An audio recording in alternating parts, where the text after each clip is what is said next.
Our next introduction is from a woman named Lisa Hope. What a cool name for tonight's theme. Lisa Hope represents a broader definition of family members as a significant supporter, I used to call it significant other, of our second speaker's recovery. Lisa happens to be a friend of mine and a colleague who I've known for a while, and I have great respect for her work. In her profession, Lisa highlights the value of incorporating art therapy into her personal pathways of recovery. Now Lisa will introduce our next speaker, Cini. Lisa.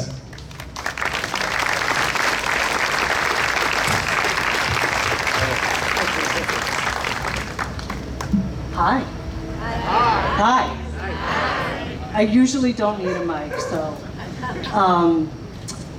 Cini and I met in a professional training 11 years ago, and she has literally not stopped learning since then, obtaining awards, credentials, and ultimately finding herself being promoted in any company that crosses her path. She has accomplished all of this in the face of tremendous devastation, which you might think people do and can, and that's true, even for yourself maybe.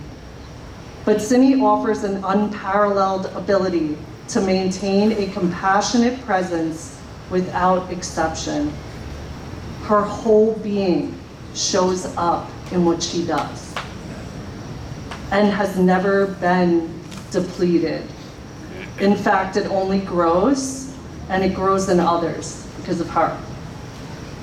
In our field, everyone talks about boundaries, boundaries, boundaries, boundaries. In my opinion, people don't talk enough about love. I love Cini Shaw, and we are all made better because of her presence here tonight and in general. Thank you, Cini.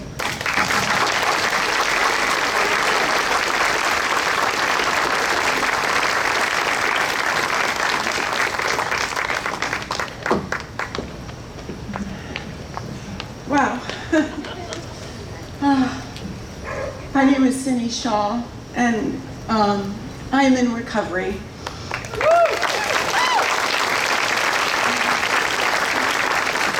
And it is the foundation of everything that I do. And the reason that I can show up with love is because I've been able to find that for myself in this process.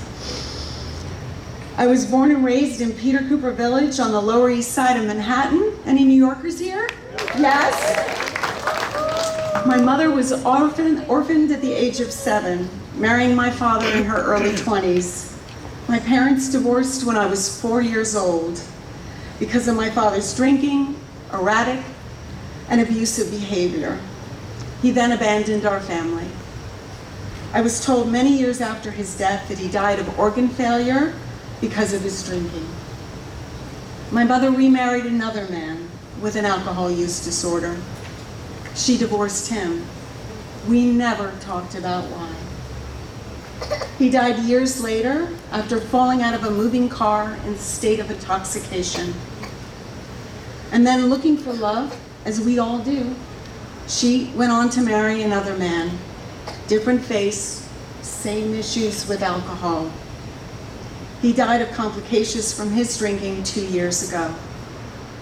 So as you can imagine, after growing up in a volatile home with these men, I was determined never to marry someone with an alcohol use disorder.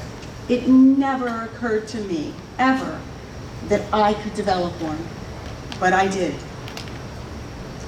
My biological family was ridden with alcohol abuse. It was part of the fabric of our lives. It was the solution for everything. It was how we unwound, how we grieved, and how we celebrated. I had a myriad of examples of unwellness all throughout my life, but no examples of people asking for help, not one, and no examples of recovery. It is no wonder that I've suffered from panic attacks, a deep-seated fear of abandonment, and low self-esteem. But of course, I wanted what everybody wants. I wanted to be accepted. I wanted to be loved. I wanted to be confident. I wanted to be brave, and I wanted to be happy. Those aren't far out things to want, are they? No. Alcohol helped me feel that way for a short time. It is important to understand that my alcohol use was not random.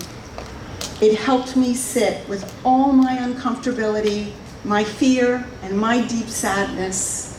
It helped me show up on planet Earth the way I thought I was supposed to. I got married. Of course, he too had an alcohol use disorder. What else did I know? We moved to Darien. We had the perfect home.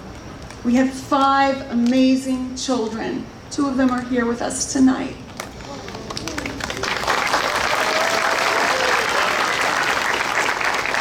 I had it all, and I did. I had it all.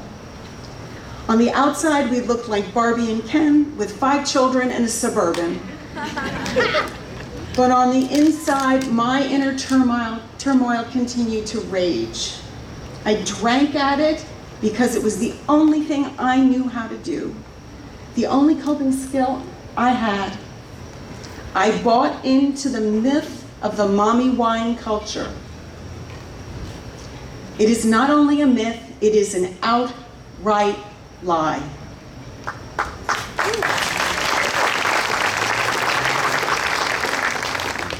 My fall into this was insidious. It was slow.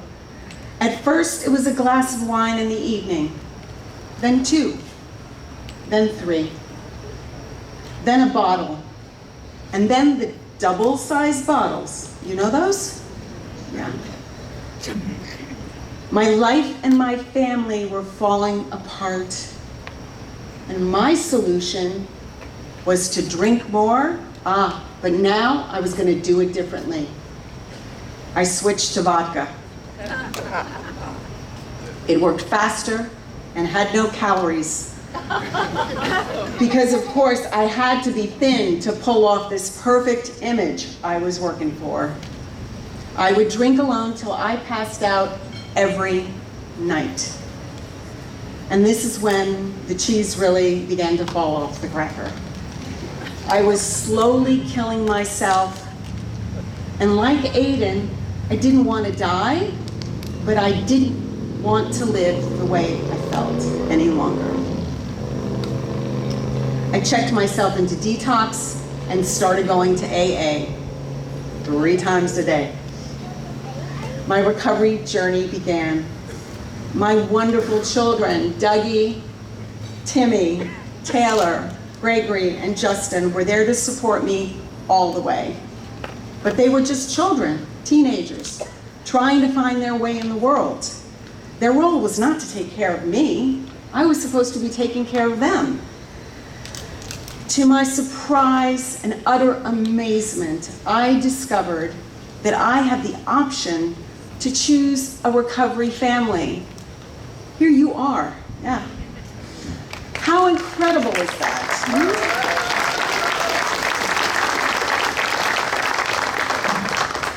I could learn how to self-soothe and how to cope without harming myself. Who knew? I could learn to reparent myself. Incredible.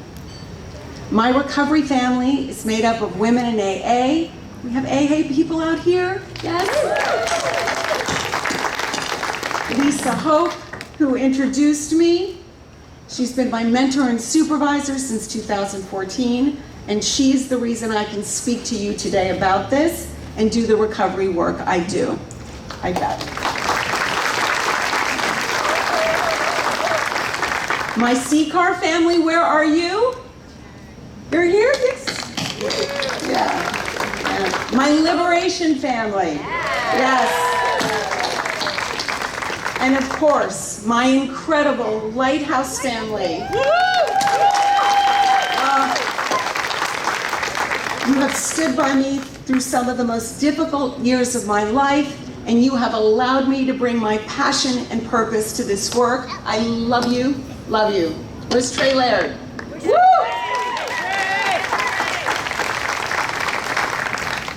My recovery has been a patchwork of blended families, practices like 12-step work, Dharma, meditation, self-compassion, therapy, lots of therapy, and a connection to people who are also in recovery. It has not been an easy journey.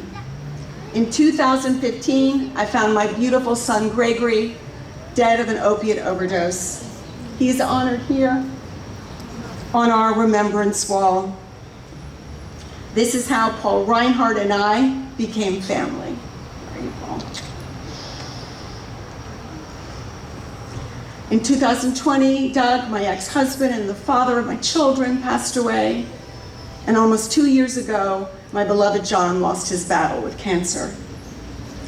I am standing here today as a decent, sober woman with almost 13 years of continuous sobriety.